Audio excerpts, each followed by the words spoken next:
Just the tip. That's good. Just the tip. That's perfect So level. Okay, so I gotta actually know what happened to last week's broadcast. I would love to know that as well. There's an apology So if out anybody there. finds it, if you find a podcast sort of like wandering the streets, you let me know, because that's, as far as I can tell, where it ended up. Well, it's on here. All right, it is 8 o'clock. I'm going to hit that button. Recording live from the E. Haley Memorial Studios, straight out of Elmont, Ontario, it's time for This Death Clock Has 60 Minutes, your one and only weekly Warmahordes news broadcast. It's 8 p.m. Wednesday night, the beers are cold, the news is fresh, and the death clock starts now.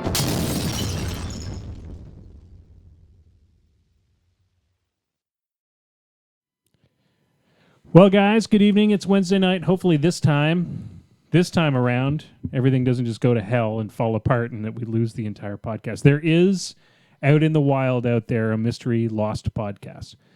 And it was one of the best podcasts we've ever done. It was amazing. I can't believe that somebody like Will Schick was watching at all and then managed to call in and just spoil all of that. Well, I can't believe. So we basically know everything that's happening in Mark IV. Well, yeah, but we're not supposed to talk about Mark IV. Not yet, because Mark III is still new. Mark IV is, of course, General Taos, right? Yeah. It's gonna be amazing. It's so exciting. They're gonna get rid of all the rules, and as long as you have a beard, you get to win every game. So exactly like Age of Sigmar? Pretty much exactly like it. So that is a perfect transition, a little segue into who our guest is tonight. We brought the beard back, the one and only Chris Aubin. Oh, good, you're going with the beard. I was worried what else you were going to pick from that little exchange. Although I will admit that last night at dinner, Aubin did say to me, "Hey, Will, are you interested in other miniature games? Like maybe I've heard good things about Age of Sigmar." And then there was like dead silence at the table, and then I was like, "Chris, you got to leave. I'm sorry. Give me back my food and my beer." I know lots of people who play it.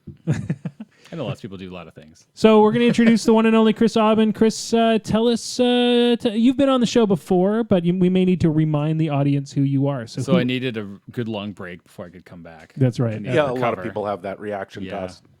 Who am I? Who are you? I'm Chris Aubin. Who am? That's a big. It's a big question. Who are that's you? really That's a deep. mouthful right Encapsulate there. your entire existence in one sentence. Okay, so I've been miniature gaming for 20 years. Holy, 20 years. Oh, Jesus. And I guess I've been working in the game industry for about 13 years. Worked for Games Workshop Canada for a while, and I worked for Privateer Press for a while. And then I currently work for Ninja Division. Ninja Division, and you guys basically Ninja Division's MO is Kickstarter campaigns, correct? You guys we do a lot of come up that. with a really cool idea, produce it, and get a big Kickstarter going, and then have an amazing game come out of that whole. Yeah, that's the goal. Kickstarter is great because we can put a game out there and see what people think about it, and we've had great success. And it's a great way to kind of get instant customer feedback. So if something looks good, we'll know, and if enough people voice an opinion, we know what to change. So, yeah. Ignore the crinkling sound. That is George eating cheese curds with a microphone right by the cheese curds while he reaches into it. It's commentary. Thanks to cheese that. curds. Yeah, that's awesome. I wish he was just behind us eating. Yeah, that would be staring down at us. that'd be amazing. I can do that. Of course, with us tonight are our regular two hosts with the mosts. That is Maelstrom, who tonight gets the hot seat because George, again, is crinkling stuff right by the microphone. Just super. This is the best podcast. We are so awesome at this podcasting thing.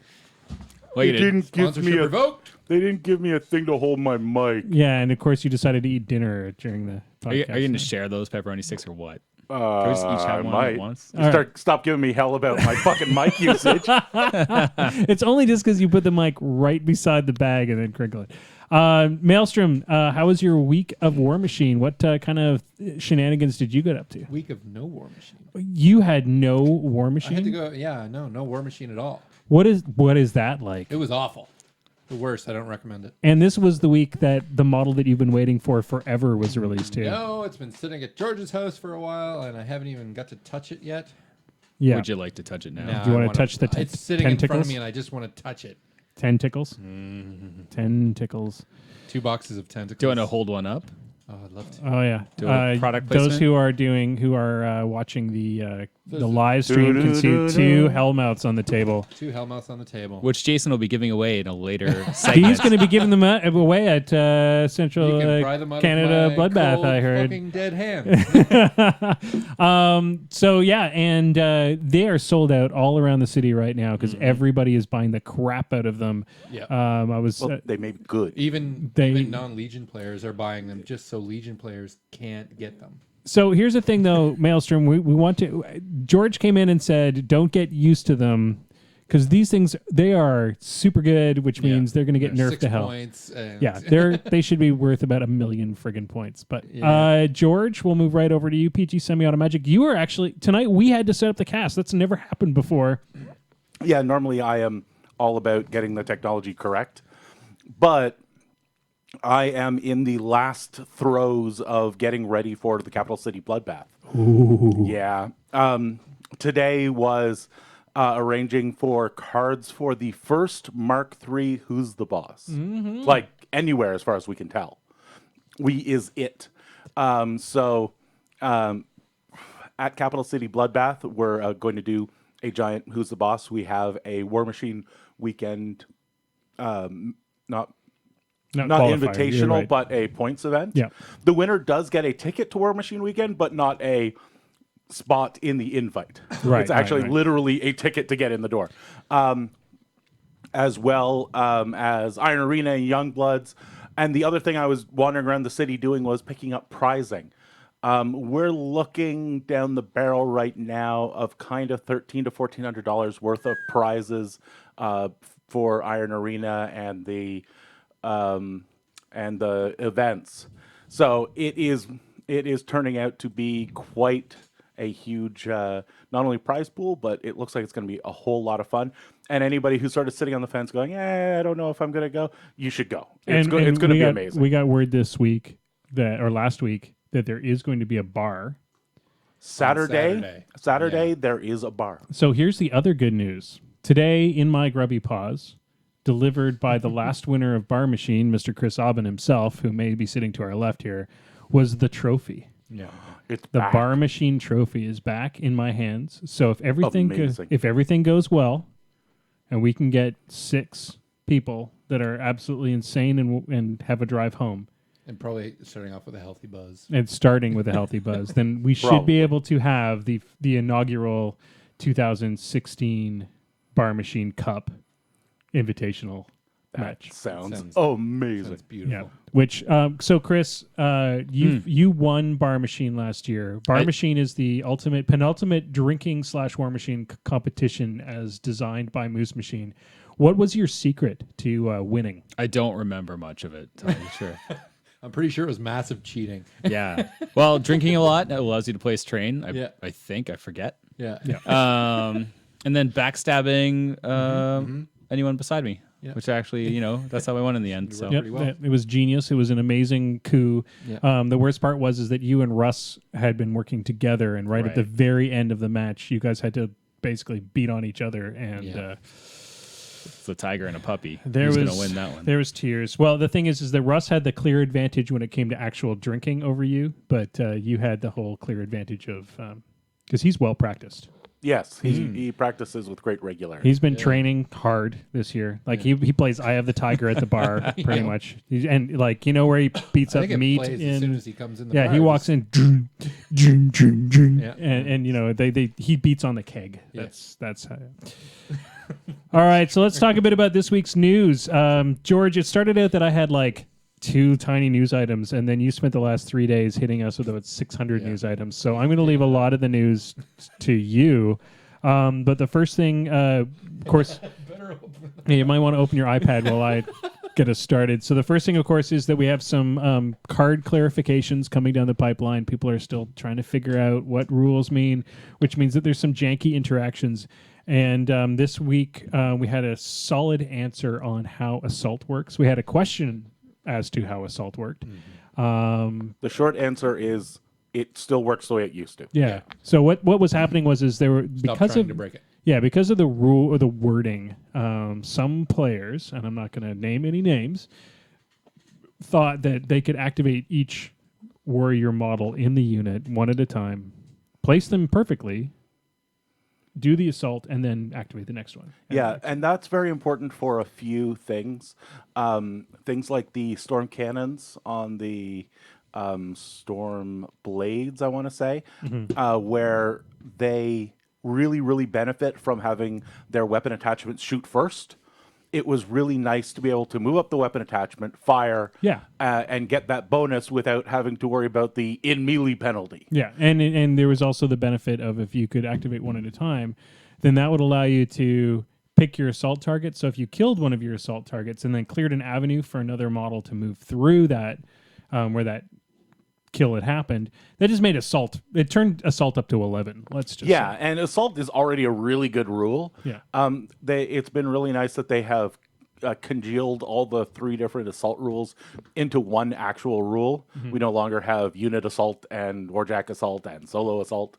They all the assaults are now just one. And when you play it like it was being played as raw, it was a little broken. Now, some of us didn't realize that this was a change that could have happened, and we're just playing it as normal, and this most of us makes didn't zero even know. difference. Yeah, I have no idea what was going on. Here's the other thing that really comes down, that, the funny part is Trevi the Great posted today. Let's just say there's a salty Signar player out there. Because... Trevi, we love you. Stop it. A salty. Yeah, we heard you. No, it's like a joke, a salty. Yeah, Is yeah. Trevi a dad? That's a super dad joke going on. That is Well, a because lot of now he's like, oh, we could throw away storm lances. They're garbage now. I'm hoping he's kidding because they're. But I've been playing super storm good. lances like that the entire time. I've been playing against storm lances, and that's just not accurate. So the second big thing that was another rules discussion, which again, this is like things that should have been logical, but because of wording, there was a question. I don't know about rules lawyer. There's just questions about being able to forfeit movement. In the past, you couldn't necessarily just choose to forfeit movement. Well, you could always forfeit to get the aiming bonus, but some even models if you're going to do melee. Some models can't do that. Was the problem? Whereas it's finally been ruled. Dark Legacy came down from the heavens and said, "No, guys, everybody has the option to forfeit movement," which really sucks for me because I was super excited about Bart. Which means that there were certain models that could not forfeit movement to aim, and I was like, "This is going to be awesome" because his feat means everybody falls down. There's a couple interesting clarifications that have come out of that, and I think are really good to highlight because they weren't this way in Mark II. One is if you rotate your model, you have chosen to advance 0. Right. The other thing is if you don't touch your model, you have by default forfeited your movement now. So it used to be if you didn't move your model, you had to specify when you were talking to your opponent that you were forfeiting your movement. If you didn't, you were ruled to have advanced 0. Now, it is kind of, logical. If I didn't touch the model, then I didn't touch the model. which is really nice that ruling is kind of, like normal. Yeah, no, it makes sense. It just makes sense that, so in my mind, from a fluff standpoint, that means that you're, let's say Bart's feat, which is a big tornado, is like trying to knock you down. Well, you're forfeiting your movement and like just trying to stand up, stay standing against it. I think that's a good ruling. It's just kind of sad because it does turn down the one caster as opposed to forcing someone to advance 0. Yeah, right, and then suffering an ill effect because of it. Yeah, exactly. Which that's fine. It makes sense. If they choose to turn their caster, they still have advanced 0. Have advanced, or you can just not move your caster and you can just like stand there and get shot at by a Commodore. And forget to put Defender's Ward on yourself. And forget to move into the zone, which would have just won you the game. Anyway, I wasn't even drinking. Go ahead. He was sober as a judge. So the 2-player battle boxes, we haven't talked about that yet. The 2-player battle box are we have seen them now. We know what they look like. They're coming out soon. Is the big thing.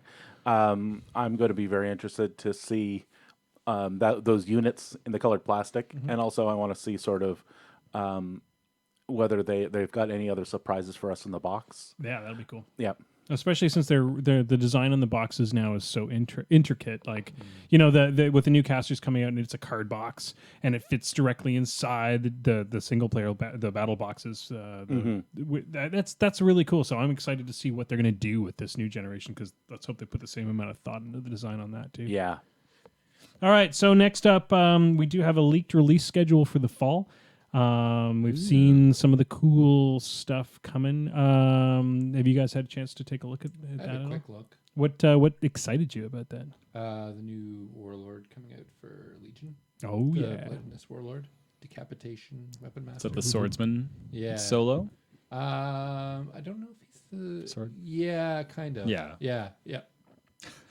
Sure.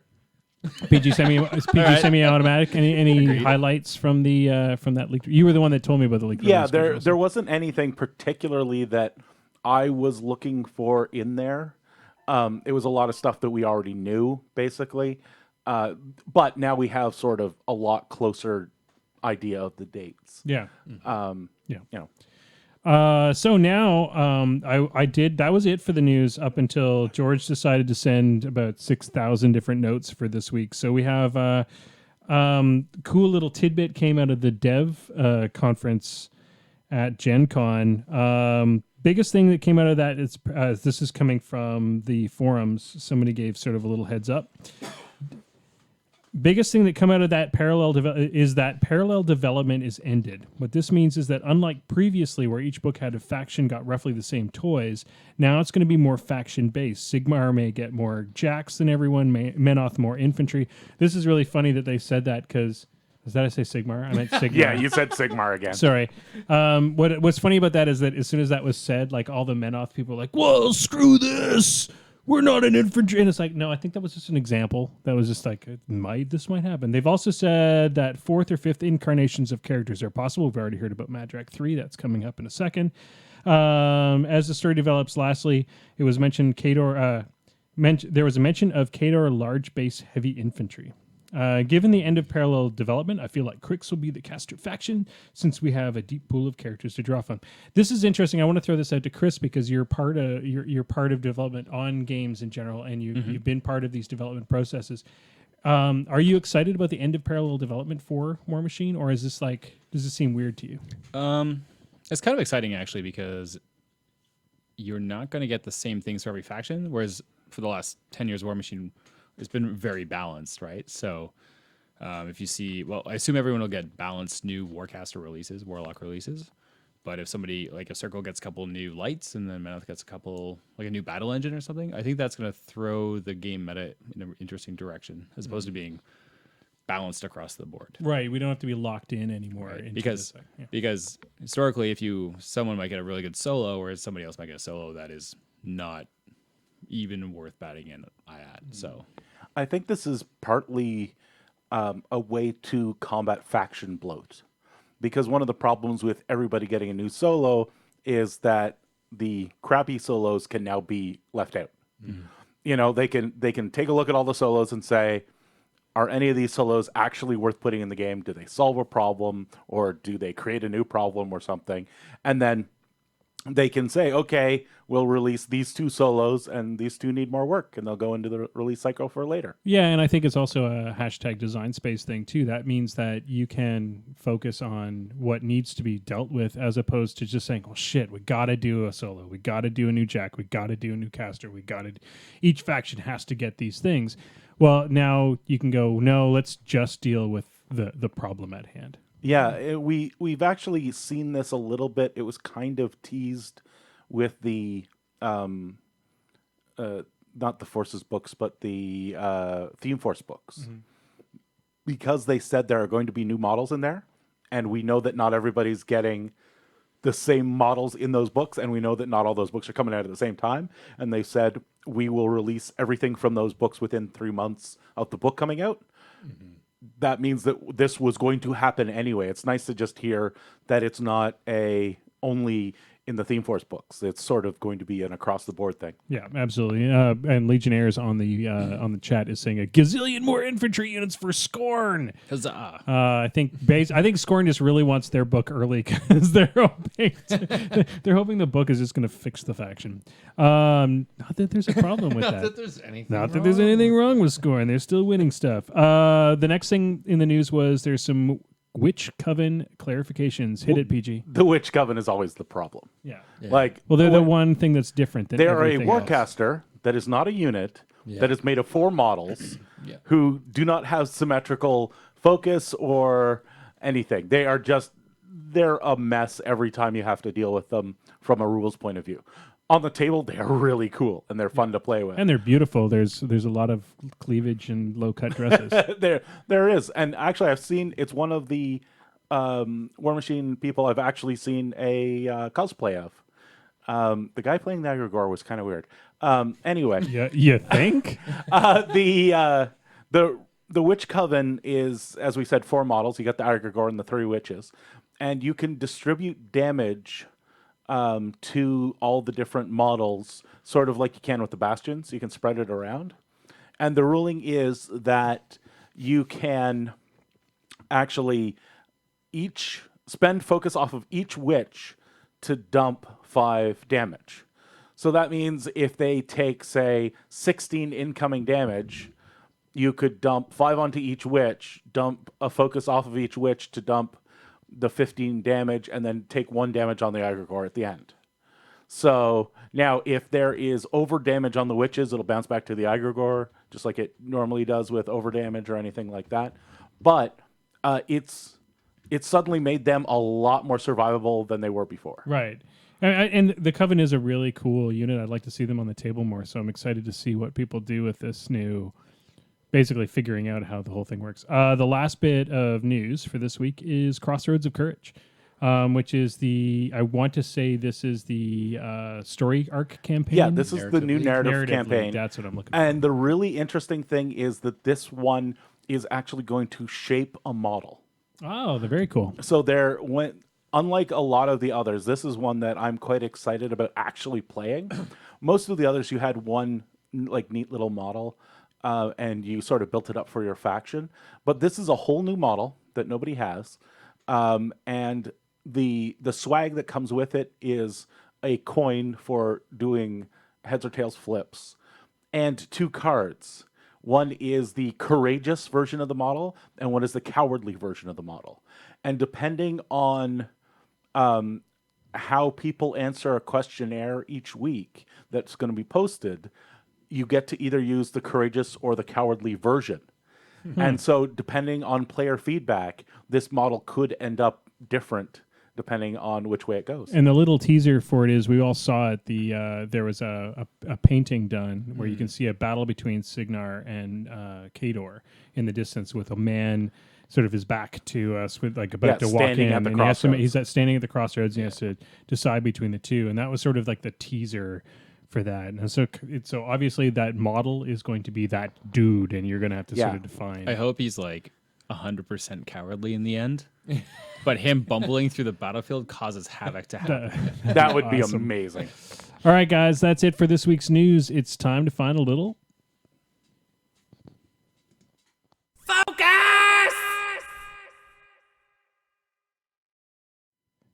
Fine. I missed the button. I'm not as good as Maelstrom is at hitting the button, apparently. I really suck at this job.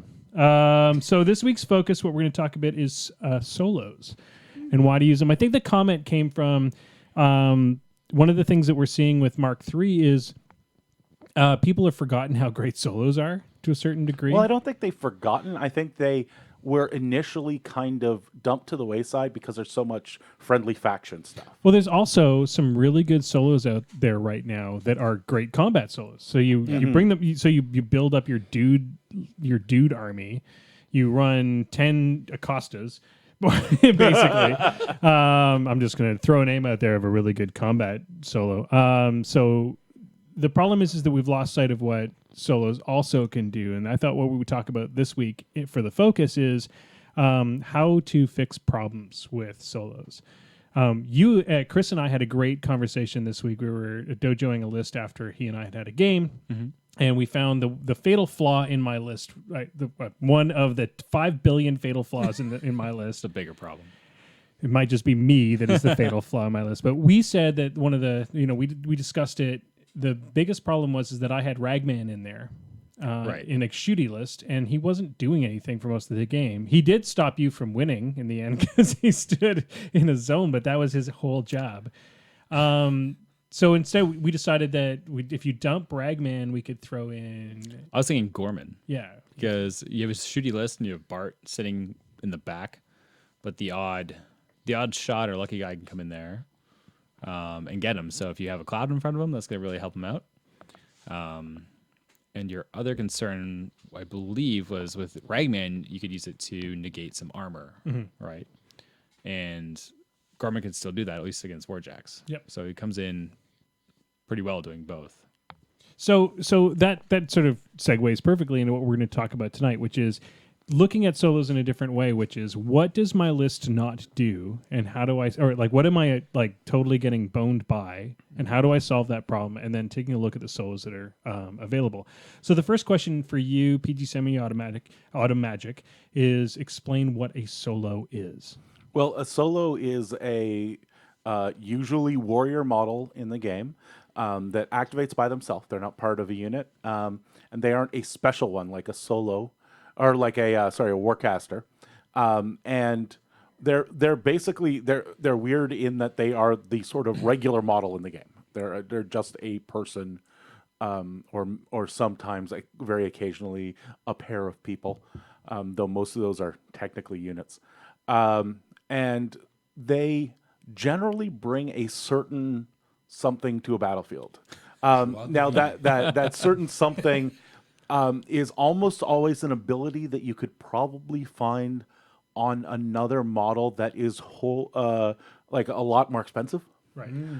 So the Ragman that they were talking about earlier, Ragman actually lowers armor by 2. Yeah. And he gives Dark Shroud. Yeah, gives Dark Shroud to 2 models other that are models, near him, and those models with Dark Shroud, anything near those models, their armor is lowered. So if you have a army that you have no other way to get a damage buff for, you don't have a spell, you don't have a feat or something that will allow you to do it, and you might run into some armor you have to crack, well, for a couple of points, you have Ragman in there ready to sneak up behind your Colossal and put those fists up to 22. A couple of Mark 2 points is like 4 or 6 Mark. I think he's 5 points. 4 or 5 or 6, something along those lines. Yeah. All these solos are usually under 10 points, Mark III, unless they're like a Dragoon, I think, or a little bit more.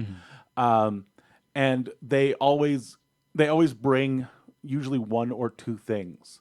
So they tend to have abilities that give you a choice. So Gorman can do the Rust Bomb or a Cloud, or or the classic examples are things like the Witch Croc Dock, which you see in a lot of lists because it solves a lot of problems. Yeah, and it gives out tough. Right. It gives Usually, if there's one ability that's super awesome, like being able to give out tough, or like the Piper is another one that can hand Pathfinder. Pathfinder, and he can hand out tough too.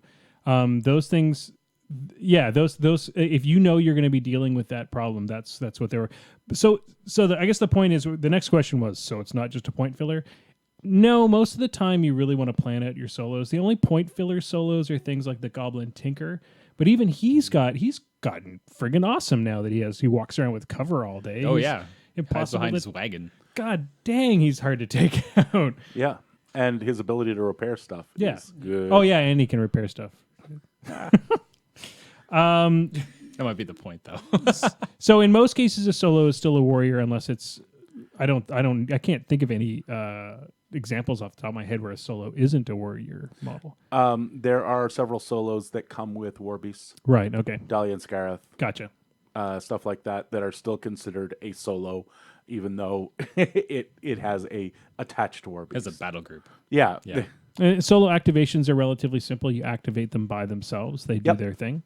Yeah. Solos are not really interesting from a rules point of view on their own merit, they're interesting because of the panoply of different abilities they bring to the game. Right. Interactions. Yeah, their interactions. And quite often, their interactions are things that you'll find out on the rules forums because it's outside of the normal things that this model can do. So it's like, well, this model explodes when it dies, but it somehow gets tough. So does it explode twice? And then you have to figure out, okay, does it explode when it's boxed? Does it explode when it's removed from the table? Does it, So let's go around kind of the table. We're this segment's. I mean, this is a pretty easy segment for us to talk about. I think we can I want to each of us sort of give our recommendation for our favorite solo. I thought we'd start with Maelstrom since he's been quiet over there. What is your? I'm contemplating. What's your favorite? What's the solo that you like? Your go-to solo? I really like the Strider Deathstalker. Yeah. What does this Strider Deathstalker offer as a solo that makes it such a great? Other than just killing power. Great at taking out infantry. Okay. So you can do spot an automatic, removal. Yeah, spot removal. There's automatic 1 point of damage, just in case you can't get by that armor on that high infantry, high armor infantry. Reposition, or Swift Hunter. Yeah, he's got a couple of things. She. Yeah, she's really good. And this, of course, is not to be confused with unit attachment because I mean, there's cool unit attachment too. But Chris, what's your sort of go-to solo right now? So I'm going to cover two here. So the first one for Menoth, the go-to. There's a lot of go-tos, but the go-to is the Covenant. The Covenant of Menoth is great. It's a 50 mil book. So it's a base with a book on it with a dude holding it. Counts as a small base model for terms of height. And it just does so much. You can target a friendly model unit and give all their attacks continuous fire. It can do an action where it negates any enemy models from casting a spell within 10 inches, which is amazing. It's like a game winner. And it's great in Mark III because now you have Animi counting as spells. So if somebody runs in and then Animuses, after they run in to attack your stuff and they're in range, they can't, and they could be left hanging. It's also super sticky, too. It's super hard to get rid of because you can only do 1 damage. No matter what you do. That's right. It takes 5 damage points, and it can never take more than 1 damage point per hit. So the Colossal can just spend 5 hits trying to get rid of this thing. Friggin' ridiculous. Which is great, too, if you want to do run into a zone and take a free strike. You're just going to take 1 hit and walk in, score. What's the faction allowance on those, Chris? It's a character. Okay. But you only ever need 1, really. Yeah. It's so awesome you only need 1. Yeah, that's right. Don't leave home without it. And the last ability on it is friendly models within 5 inches cannot be knocked down or made stationary, which is great for someone who has feats which knock down or make you stationary, or somebody wants to headbutt you or throw you. Anytime that happens, you're just like, oh man, this is great. Someone could throw the book, it's still standing. It's all good. So the next one I've been actually looking at, which is really interesting for Menoth, is the the new Reclaimer solo. It's called off the top of my head, I don't know what it's called. It's a Reclaimer, but it has a new term, Soul Guard or something like that. So it's basically the old Reclaimer model. And the old one used to collect souls, give out focus to warjacks. But now it collects souls and has 3 different abilities. One of them is it can give a friendly model Ashen Veil, which is great because if you want to give your high defense caster even more defense, they can go up to Thyra can go up to 19 defense, which is pretty useful. It can make a cloud, which is always useful. And then the last ability it has, it can give the ability, I forgot what it's called. Future Sight, that's it. So it can give you the ability to boost attack or melee damage after you roll. So if you're going in for an assassination run, man, you're like, I don't have to boost until I feel like it. And that guy right now, I've just been looking at him. I'm like, he's going to come in really handy for a lot of different lists. So this is like classic Menoth. Here we have all these problems that you have to face, so we're just going to create one model that solves all of them. George, what's your go-to solo? I'm gonna have to go. God, there's so many awesome ones. Shout outs to all the Iris. Shout outs to Corbeau and her stable of women there, but I think really it's got to be Squire. Oh, well, that's not an attachment? Well, he is an attachment, but he used to be just a friend. No. All right, remember we Like- said we're disqualifying attachments. So- Oh, okay. Solos, George. Solos, George. Then I got to go with Rupert, or not Rupert. What's his face? The little guy, Rupert, not Rupert. goblin. Reinhold. Reinhold. That's his Yeah. name. Now he's also an attachment. Now, does that mean I don't get to pick him? Yes. That's Oh, is true. No, Yeah. they became. He's now an I will attachment. allow it because we're so used to Reinhold not being an attachment. But yeah, they made him an attachment. Yeah, it used to be him and the Squire Yeah. were best buddies. With I kind of wanted to make a model where he was riding on the Squire, just so I wouldn't have to move two models next to my should caster be inside every turn. Like a little, Like R2D2 with yeah, a his head little popping out. R2D2 with a guy inside. Yeah. Yeah, he was good before, and he's even better now with his ability to now. It used to be he had an amazing ability, give an extra shot, and a really silly ability, measure between two random models that Yeah. both your Warcaster awesome. and this model can which see. was awesome when we didn't have pre-measure. It was great in the 2% of times that was in any way relevant. Normally, it was one of these models can't see it. There's no way I can actually, use it. But now, not only can he give that extra shot, but he can remove stealth. So maybe that Iris doesn't live quite as long as Wait, she can used to. can you just say that model doesn't have stealth, or does he have to target something in range? I would have to look at the card, but I think it's a targeted one. I don't use it much because most of the models that I've been taking him with can see through stealth, because he's there for the extra shot. But a couple of the lists that I'm working on right now, that's his job, and that's one of the things. A solo can be brought for different jobs. Yeah, that's right. lists. In that case, is a perfect example of a solo that you bring in, or a unit attachment, unfortunately, that you bring to solve Caster attachment. Caster attachment, sorry, that you use to bring him. Yeah, you might use it for a completely different purpose with a different caster. So for me, it depends on the faction I'm playing. With Circle, I really liked. I was really starting to dig the Witch Croc. Mainly for being undead, but also just that it's undead kind of turned that whole tough roll up one more notch, because you're undead and you're tough, which means that look, you can't do all the things you wanted to do. But you also don't give away souls. It don't give away souls. You're no longer a living model. Mm-hmm. This is a lot more relevant in Mark II. It's not as relevant in Mark III, but I still really love that. And for me, I hate to say this, but solos are often attached to the model itself, because I had the Witch Croc, that the con exclusive one where it's a woman dressed up as a crocodile drinking, and I love that model too. So that was part of the love of that whole thing. But now that I'm playing mercs more often, of course, agitators are amazing. So if I'm Cephalix, you need to have an agitator or 3. Because that's a thing. And the only problem with agitators is you have to remember to use them. And you have to remember to move them first and then agitate. Which I have lost 90% of my Cephalix games just because I can't activate agitators properly. Or get them within the range that they need to be. And finally, if I'm playing just, pirates, I got to I'm really digging Rock Bottom. He's hilarious. And not only is he an awesome model, I spent the day painting him today. He's an awesome model. He's super fun. He's super weird. But the way he's the only guy with coins. Yeah. He's like paying people to be better. Be better. Here's some money. I like that idea.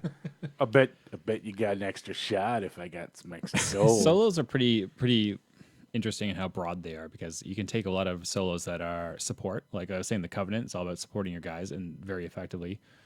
But then you also have like very combat oriented solos, kind of like the Lord of the Feast, right? God. He's like he doesn't do anything to make your army better, but he just goes in and wrecks face. And Yeah, he can go die in a fire. Yeah, that's right. But then you also have basic ones, but they also have pretty big impact, like the Shepherd, right? Yeah. It's pretty. I forget what it does now. It's Used to.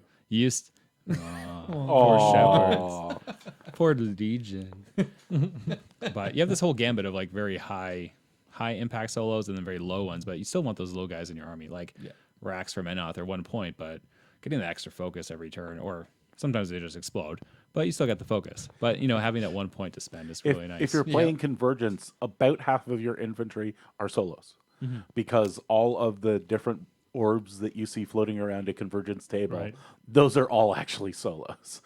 Yeah, the solos can do a lot, and one of the things that we're so obsessed right now with Jax, if you're playing War Machine, and infantry all of a sudden is very important I find more important in hordes than it's ever been. Yeah. Except for maybe trolls, who are still trying to figure out how that whole balance works still. They might just be kind of the same. We're so obsessed with figuring out which ones of those are the best that we forget about our solos and how great they are. So take your time, take a look at your solos, reevaluate. They are better than you think, and I think we've been putting them to the wayside for a little too long. I will say, I think Mark III, we've seen a lot of solos tempered more than we expected. Bit, eh? Yeah, I think more than anything, solos are the ones that got hit. We're kind of. I think they were just redesigned to. Some of them aren't as powerful. Some of them are. I didn't see any get turned up to 11. Basically, I feel like, the broadness of the game. Units got hit pretty hard, so I think solos stand out a little bit more. Now, certain things got toned down or improved, but I think solos stand out pretty well. All right, guys. Whenever we have somebody who plays a faction regularly, or a faction expert, as we like to call them, on the show, we like to talk to them about their faction a little bit. Chris is one of the better Menoth players that we know. You did very well this last year, just before the end of Mark II. So you've spent a lot of time learning how to be a Menoth player. The change to Mark III, of course, as with everybody, we're all tempered. The people who were an expert in a faction are often relearning things. And I think the more of an expert you are, or you were in a faction in Mark II, the harder you were hit, because now those little changes are harder to take. Like you have to change your brain mind. So what we wanted to talk a little bit about today was Menoth. Tell us a bit about how Menoth plays and sort of where the hashtag design space that Menoth fits into for you from your design space. How does I know I like to use it just because it's cheesy as shit. So tell us. Can I get a soundbite? We don't do cheesy shit here. We don't do cheesy. So tell us a bit about Menoth and where it fits into except for George crackling his cheese curds. How does Menoth fit into the game? Okay, so Menoth is a faction of War Machine. So we'll look at the Warcasters generally. So generally the Warcasters are a little squishier than normal. They tend to mainly have a lot of fire-based magic attacks if they have any kind of like magic missiles or anything. They also generally have a lot of spells that kind of protect their own units. So if I was going to look at Krios 1, which is the staple battle box caster, at least in Mark II, he had Purify, which was like negate enemy spells and upkeeps. Lamentation, which made it harder for enemy warcasters to upkeep spells. His Defender's Ward, which gives +2 defense and armor to himself or any target, which was amazing. And then he has, I think, Immolation and Cleansing Fire, which are 2 basically magic missiles. So that, I think, is a good generalization of what Menoth does. They protect their guys. If you get close enough, they light you on fire. And they are a little squishy in terms of combat. They don't have really high mats, really high defense, or really high armor, but they kind of rely on their army to get in the way for them. So their Warjacks are generally a little faster than Khador, a little less armored, but they hit pretty hard. They're more like the big dumpsters, I think, of the Warjacks in the game. They do pretty well. They have a lot of fiery attacks and shields. Units are really great across the board. Really great. A lot of Exemplar Knights who are like heavily armored magic weapons, weapon master types. You've got some very cheap units like Temple Flame Guard who can form walls and give you souls when they die. They're very effective. And then you have Zealots who can buff themselves, give themselves extra damage, and their UA, the Menafix, can bring back all the guys who die in one turn, which is pretty great. So, and you also have the Choir, which is pretty great. You can buff up your jacks with either +2 damage, can't be targeted by enemy spells, or can't be targeted by non-magical ranged attacks. So those are always your first thing in an army. Yeah, we often hear that Menoth is you're not allowed to do that faction. Yeah. So when you're playing against Menoth, it always seems to be Menoth has some way to just say, no. Yeah. That thing you wanted to do, just no. You can't do it. It fits the whole religious zealousy of the army well. So you sort of already hit on what Menoth is good at. Right. So tell us what Menoth isn't as good at. Like, what is it that, as a person who's getting cool, I'm excited about Menoth. What is it that you are not going to be really great at? You're not going to be really great at. You're never going to be hitting harder than anyone, moving as fast as anyone, or casting as many spells as anyone. But it doesn't matter because you can usually protect your stuff. They're all about like longevity. What are they not good at? I don't know. Hence the Protectorate of Menoth. Yeah, I know. They're so good. They're so much fun. They're so good. They're just stupid good. Guys, shut up. There are some things that affect them. They tend to lack Pathfinder. There's only a few speed buffs that come from spells. What else do they do? I don't know. So if I'm going to be facing Menoth, so first off, our little local meta, other than George's wife, who doesn't come out to play as often as she used to, and doesn't play her Menoth list at all, we don't have any Menoth players here. So when somebody shows up with Menoth, or somebody, say, moves into the area with Menoth and just like slams the Menoth down on the table, what are the things that we're going to be facing? What are the commonly used things, and it's sort of why, and what do we do to just sort of go through the, like, here's the thing that you will always see. Well, one thing you're always going to be facing is fire, be it their jacks or their casters or who knows what. There'll be fire coming at you. So I loved using Fiora 2 because now in Mark 3, she lost this ability in Mark 2, which was she could bond a warjack and give it continuous fire to all its attacks. Now that is an upkeep spell and she can cycle it. So I've been running 2 Redeemers, throwing out 6 fire causing AoEs a turn, and it's awesome. I haven't seen a lot of hype about Fiora 2 in Mark 3, but she's still great. She gives escort out, gives a +2 speed to everybody in her battle group. She's pretty fun. Harbinger was a big one in Mark 2 and Mark 1. Mark 3, she's got nerfed a little bit. Her feet used to be a 20-inch. If you move into my 20-inch bubble, you will take a POW 14 to the face, which totally dominated the scenario game. So now that's been nerfed down to 10 inches, which to me, I think is still pretty good. One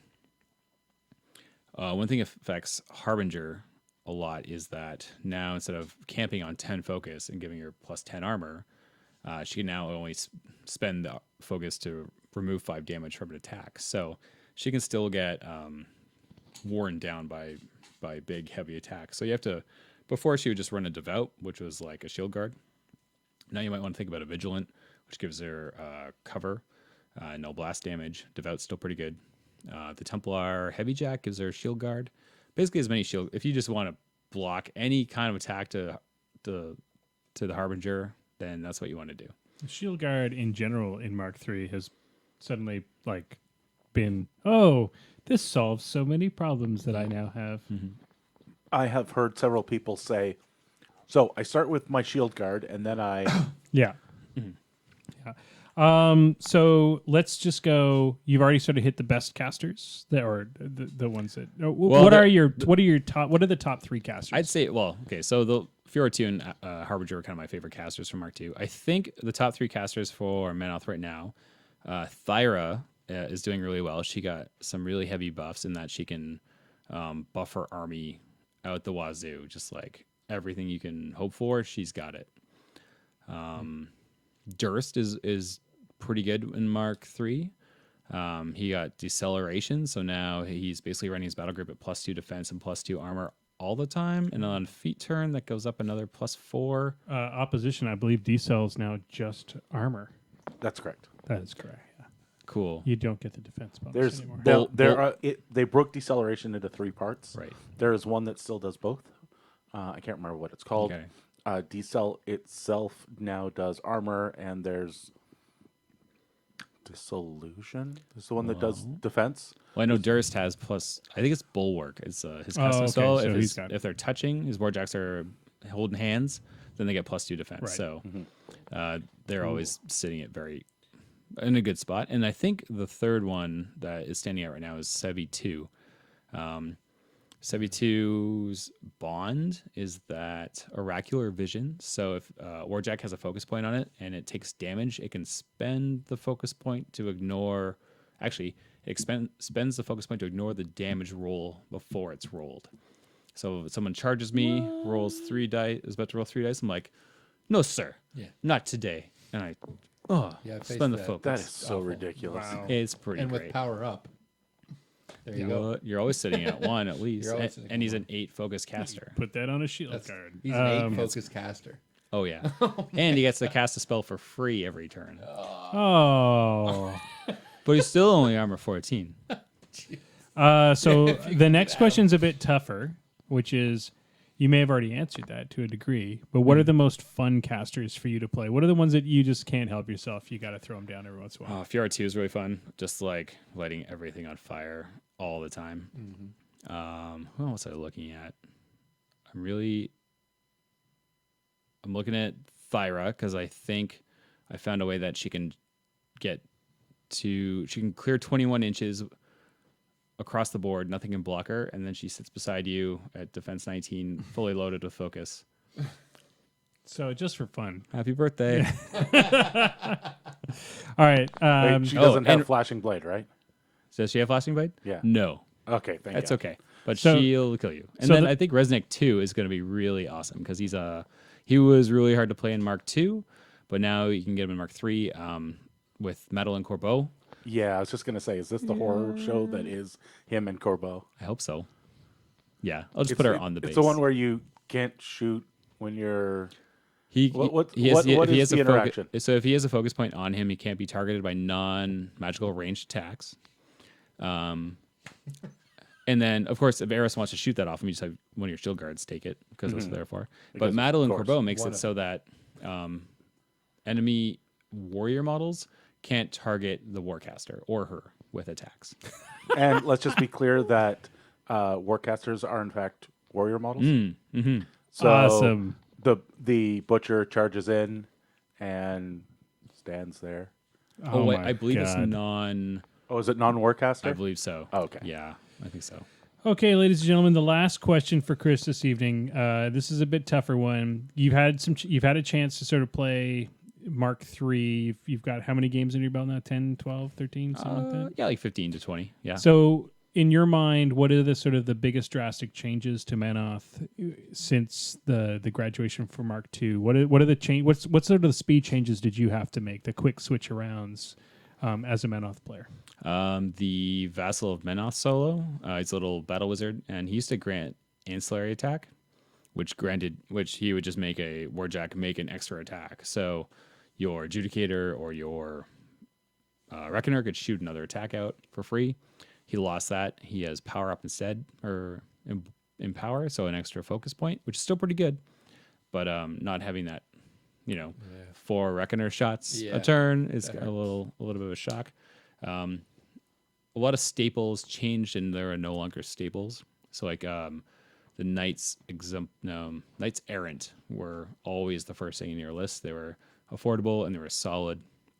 And they changed just enough that they're still good, but they're just the most expensive unit in the game. They're with the UA, they're the 20 points, same points as the Avengers. And it's just really hard to take them when everything else is still pretty good. One of the units that got really good were the Idrians, who are nerfed a little bit, but they have combined range attack and they have prey.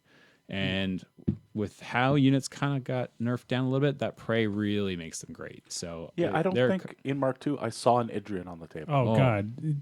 They're horrible, dude. I just face them. It's yeah.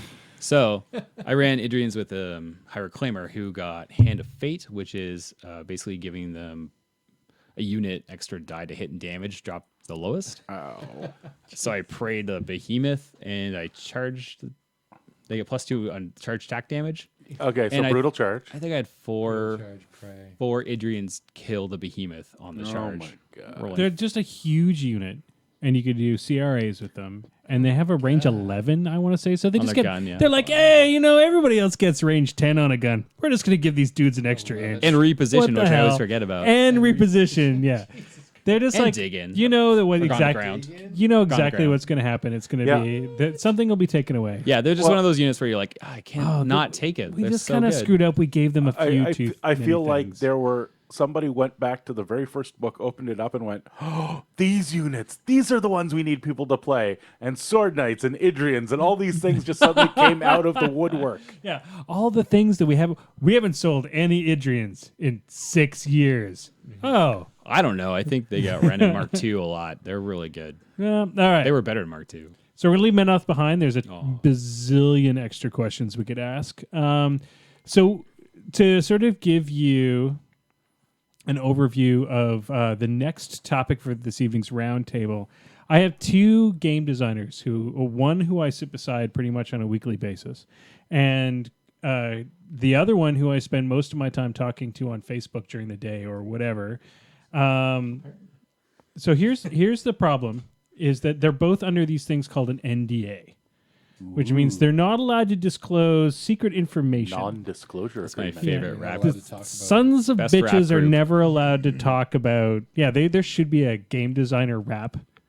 No like, NDA. Guys called Called no NDA, yeah. and they just walk up on stage and go, "We're not allowed to talk about this. Can't talk about it. Can't talk about it." Drop a beat. And drop the mic, We and then need they to just make leave.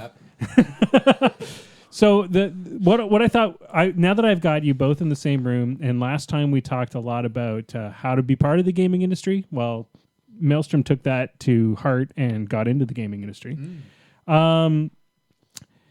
As art directors or graphic designers, and let's talk a bit about this week design work and sort of how a game moves from one section of there. We'll give it about 10 minutes. We'll go a little bit over the death clock this evening because it's a cool topic.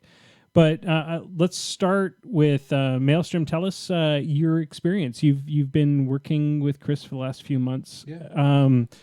And you and Chris can banter about this, of course, Right. staying within your NDAs. Yeah. But what has it been like in the last few months for you to move into the gaming industry and to start? You're given a document and you have to make whatever it is that these guys have thought up, dreamed up, real. It's a big switch from the normal world of graphic design. Say, so I used to work in silk screening and stuff like that a lot, where it's very basic graphic design. Somebody tells you exactly what they want, and it's your job to replicate it basically. So in the world of game design, that's a little different, where you have to use your head a little more. You need to be a little more creative. It's not just a matter of, this is what I want, put it on a shirt. There's a lot more creativity involved. You need to think about what you're doing and use your head. You need to sit down and look at it and think, is this, is this what my boss is going to want? Or, do I need to work things over? It's a lot more think than just do. There's a lot more creativity involved than just typical graphic design work. So going over to the boss. Hey, What does a typical design document look like, and how do you, as an artistic director, take a look at that design and sort of take it from the inception to coolness? So for a game project, I talked to our creative director, and we kind of sit down and go over like the look and feel. And he starts with initial concepts, generally of characters.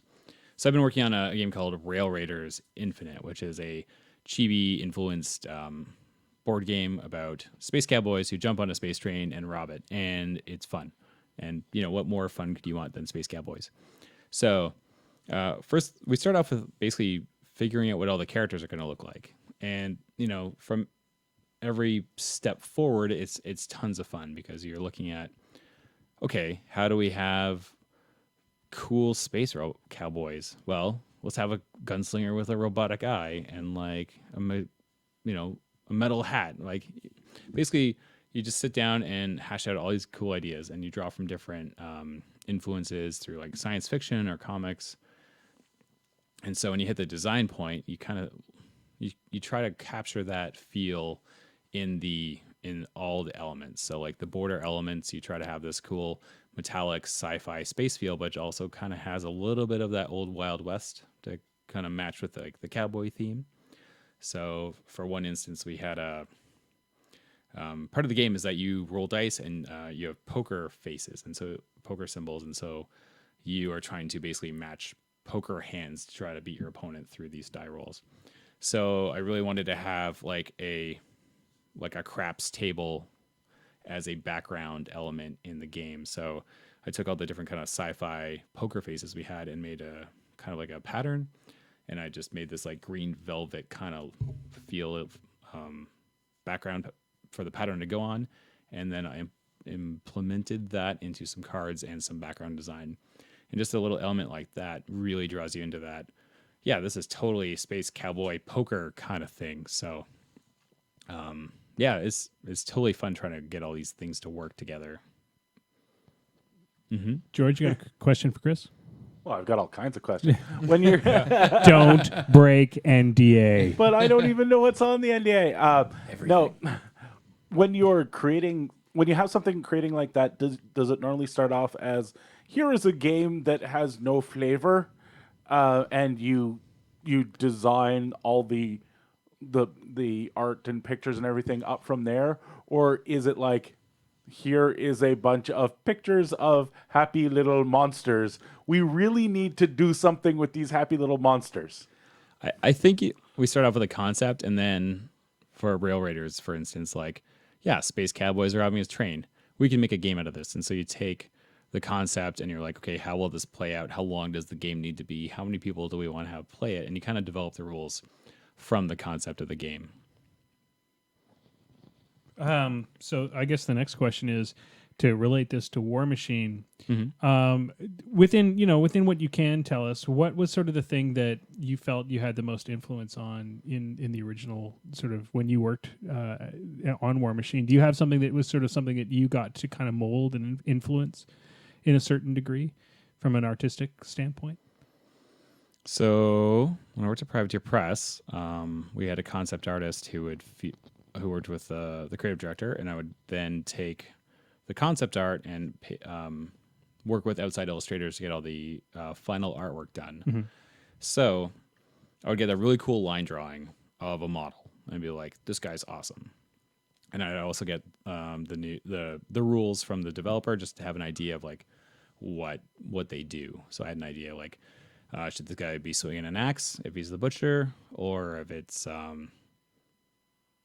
Crickscaster, they should be casting a spell, right? You don't want them doing the wrong thing. And so I could have the most influence where I could then take that line drawing of the character and then work with the artist to develop the environment in which they would sit, their action and their movement, and the way you would then see that character. So I'm trying to think of a good example.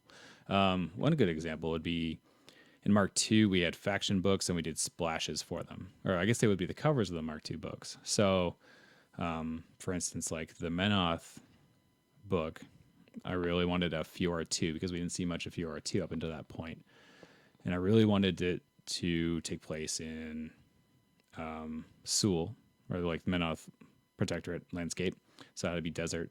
So I really got to create a brief to describe what I wanted to see. And so it'd be like Fiora, like heroically inspiring a bunch of Temple Flame Guard who are like fluff wise, she's in charge of the Flame Guard.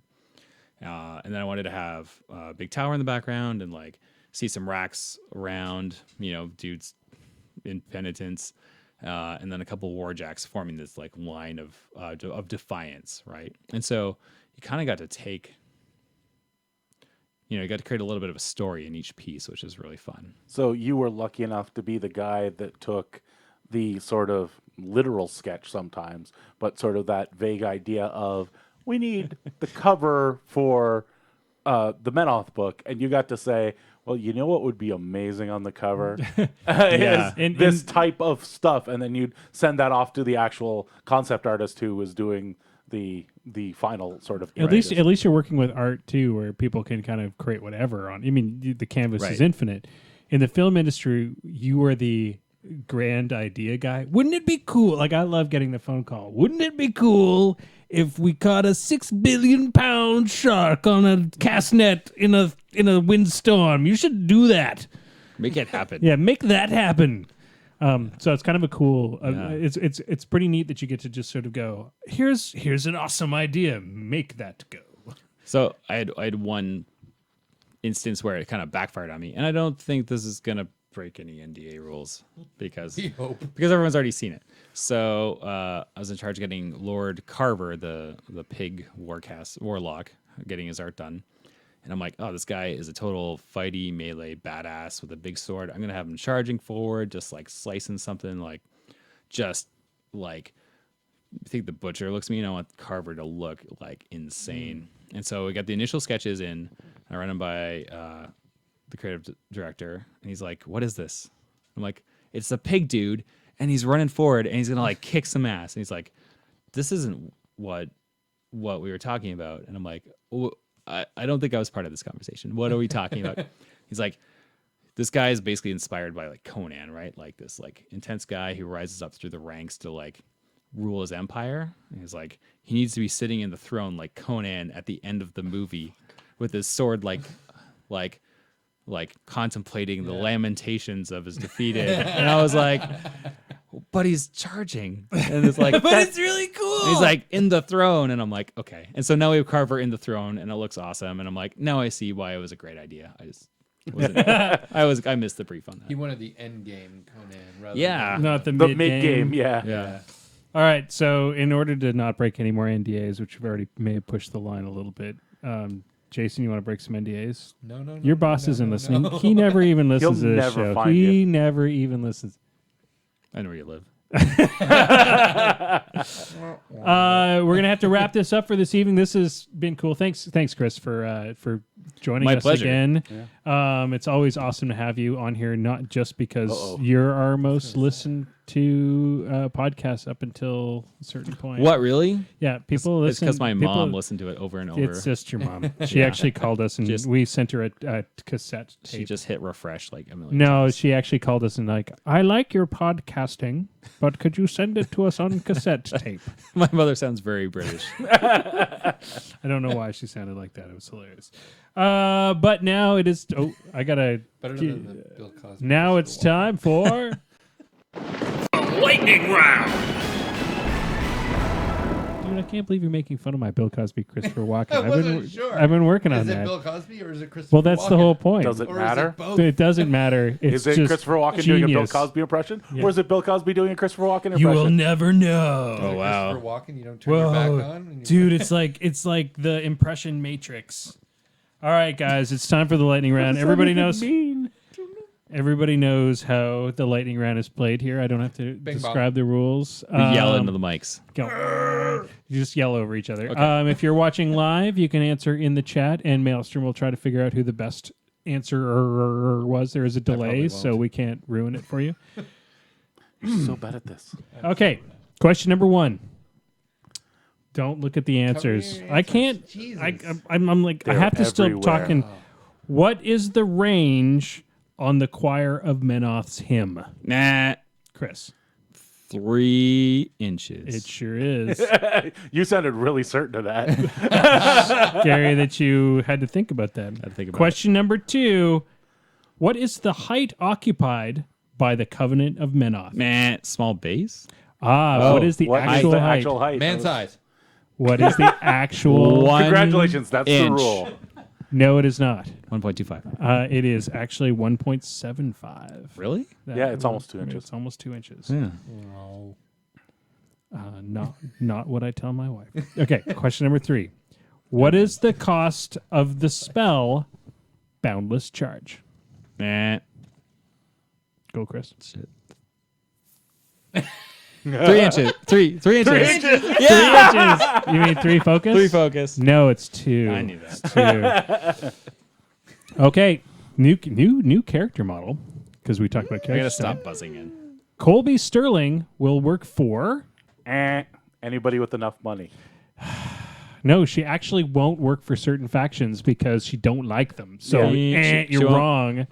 Jason knows this one. Jason, go for I it. don't know this Are you just one. playing with that? Shout out a couple facts. Okay, try answering. Crix and Kador. You're just not even paying attention tonight. You were winning this game last Crix and week. Kador. I know. I don't know. So these. Not listening to me anymore. It says Crix Cater. I say Crix. Oh, Well, it's definitely Crix. all right, Ain't nobody likes Crix. ladies and gentlemen, it is Signar, Kador, and Protectorate. Signar, Kador, Protectorate. oh, she won't work for Rhett though. Question number. Question No number one works for 5. Rhett. The ability amphibious gives you question mark. Eh. Are you just going to say a dumbass answer? Or are you going to give the actual answer? Well, I'm not sure why the regular answer is relevant. What is the powers that the ability amphibious gives you? Go. When you're Super you relevant, basically actually. get Pathfinder when you're in water, and you don't block line of sight when you're in water, and you can't be targeted by ranged attacks And and spells. there you go. All right. It is shallow water is treated as open terrain. So Pathfinder in water. Pathfinder in water, kind of. And Kind of. concealment. It's exactly what it and your is. second answer was wrong. You have concealment written. in shallow water. Oh, So that is actually changed. That's changed. Oh, shite. So just make sure you Do you know stop? that. Do you still not block line of sight? It's only concealed. No, because you have concealment in shallow Oh, water. it just straight up gives concealment. As far as I know, I mean, I read it through and I wrote down the Right. two things that it gives you. So unless Concealment or if cover? we're thinking about no, it's submerged. concealment. Huh? Oh, Concealment. that's submerge. I'm Submerge. thinking of. That's right. so you're wrong, no points for you. Wah, wah. Question number mainly because you're going to give me a dumbass answer. I didn't. I was I can very see it. I can kind. see the little glint in your eye. Like, what did shallow water was give a you? glint, You get to drink it? I don't know. Question number 6. The Scorn Basilisk Drake, Uh-oh. his withering gaze, has a POW of what? And 14. It is 14. Question number Oh, 7. If two... Stop looking at the answers. If you're going to haven't look got at the one right answers, yet. you should answer one. Yeah, if you're gonna look at the answers, at least you should do it right. Okay, this is a good one. This is actually something in the rules that most of you may not actually know. If two abilities are triggered at the same time, how do you decide what happens first? Eh. Go for it. The active player is the one who decides, as long as they trigger identically. Very good, George. That Thank was you. excellent. I have faith in my PG again. Yeah. You've renewed all our faith. Okay, Bethane is the blank of Everblight. I threw this out for you, Maelstrom. Come on. Bethane They're is. all the thing of Everblight. Yeah, I know, but Yeah, which one but is which it? thingy? The voice? She is the voice. Nice. Yeah. Seriously, dude? What? How much did you I was drink gonna say before the happy tonight's little cast? friend. I've been off for a week. The happy little friend of Everplay. You've been off right. for a I've been week. off for a week. Your boss. I've been drunk for a week. I'm back for a rest. Is Yeah, this what you're pretty telling much. me? How many hellmouths in a hellmouth? All right. Question number 9. Question number 9. This one's for George. Question number no. 9. What benefit does the power Soul Vessel provide? Well, see, I disagree with the initial concept here. question God is- damn it. Anybody Because want to buzz it's in? not Because he a- didn't actually buzz It's in. straight so up I'm just going not to a ignore him. benefit. It is just straight up not a benefit. Okay, sorry. What power? What thingamabob? Thingamabob work for you? What Okay. thingamabob? Okay. I'll, Ability. All right. It's Anybody not going an to buzz ability. in? Anybody It's buzz an in? effect. Effect. Thingamabob. Fuck's sake. Don't you just absorb friendly souls? no. No. It means that it provides souls. Yeah, even though you're a construct, you still. It's a provide souls. construct, and it still provides souls. Oh, All right, Nobody ladies. As I that. said, I would say that is not a benefit nobody in plays any that way. faction. All right, it's time for the Minty Fresh question of the week. Oh, Christ. All right, and we've got proper phrasing here because Minty is starting to get worried about phrasing because Oh, no. apparently somebody who plays this game regularly just like tries to Are we still doing phrasing? game the phrasing on my questions, even though he knows that. What was the initial service year for the Crusader? Short question this time. That is a wonderful question that I could answer if I had a book. I don't have a book 784. Chris's answer is 784. I'm going to let you all guess. yet. Ooh, 783, Bob. whoever gets closest is going to Son win. of a bitch. You underbidden son of a bitch. 784. Supposed to go above. It's It's supposed to be higher. It's a Crusader, right? 785, Yes, Bob. the Crusader.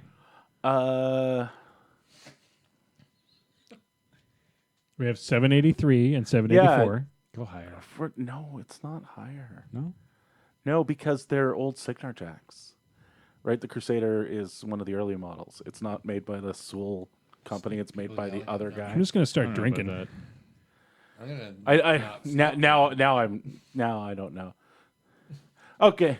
You're overthinking it. Yeah, Just say 3 numbers. I'm gonna say 689.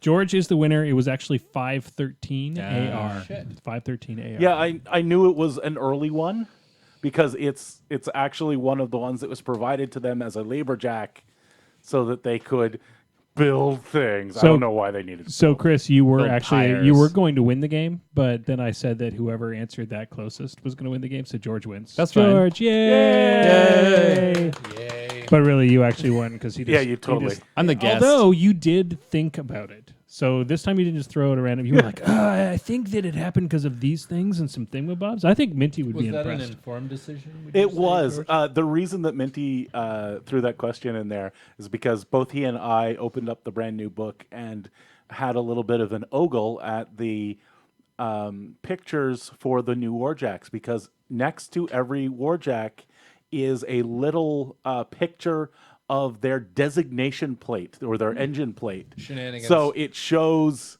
on those little Wait a engine second. plates, it shows like Shenanigans. Hold here on. it was made, who makes it, and all that kind of fun So stuff. so what Nope. you're saying is Minty is like giving you an in Minty, now. He's yeah. just like writing questions for No, you. I think he is just as fascinated as I am Oh, with okay. those little things.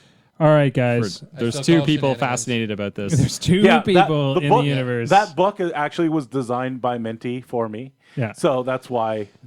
Well, guys, it's time to get out of the fruit flies and wrap this up. This is like the Yeah. most fruit fly filled bait. We may want to clean up all our empty They live in beer the beard, bottles. man. Yeah, they just came out of the beard. You're like, Yeah. here's a beard of bees. It's actually just a beard of fruit flies. Mm-hmm. Like, yeah. They're my friends. What are you doing to that mug?